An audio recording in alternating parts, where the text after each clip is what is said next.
Hello అండి. నమస్తే. సాధారణంగా మనం ఎన్నో రకాలు ఆకుకూరలు ట్రై చేస్తుంటాం కదండీ. పాలకూర, గోంగూర, తోటకూర, మెంతికూర ఇలా అని. కానీ ఈ లీఫీ వెజిటబుల్ నాకు తెలిసి చాలా మందికి తెలియదు. ట్రై చేసుండరు. మరి ఈ వెజిటబుల్ ఏంటో మీకు తెలిసిందా? ఇదిగో అండి స్వీట్ పొటాటో అండి. చూసారు కదా!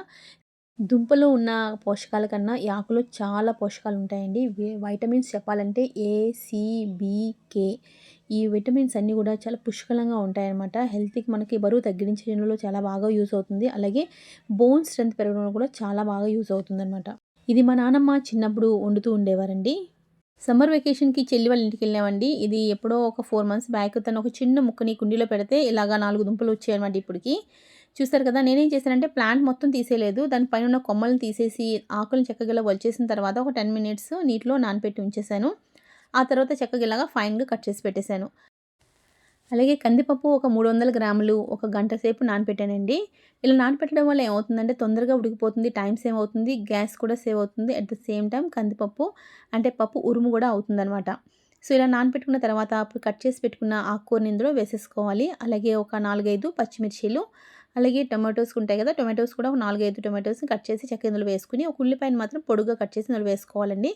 వేసుకున్న తర్వాత ఉడకడానికి సరిపోయినంత వాటర్ ఇందులో వేసుకొని ఒక 4, 5 విజిల్స్ కొట్టించాలి. పప్పు, లీఫీ వెజిటబుల్ కలిపి వండడం వల్ల ఏమవుతుందంటే, రెండిట్లో ఉన్న పోషకాలు మన బాడీ అబ్జార్ప్షన్‌కి బాగా పనికొస్తుందండి. మన బాడీ అబ్జార్బ్ చేసుకుంటుందనమాట.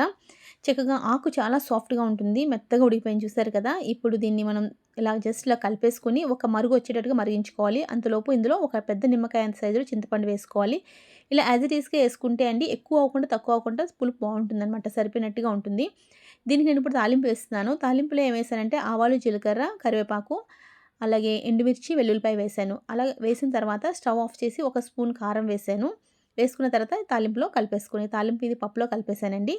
దీన్ని ఇప్పుడు మనం వేడి వేడి అన్నంలో ఒక స్పూన్ నెయ్యి వేసుకొని, ఈ పప్పు వేసుకొని కలుపుకొని తింటే చాలా బావుంటుందండి. అలాగే నెయ్యి గాని, లేదంటే గానుగ నూనె అంటారు కదండీ! నువ్వుల నూనె అది కూడా ఒక 2 స్పూన్లు వేసుకొని తిన్నా చాలా బావుంటుంది. మరి నచ్చితే like, share and subscribe. Thanks for watching.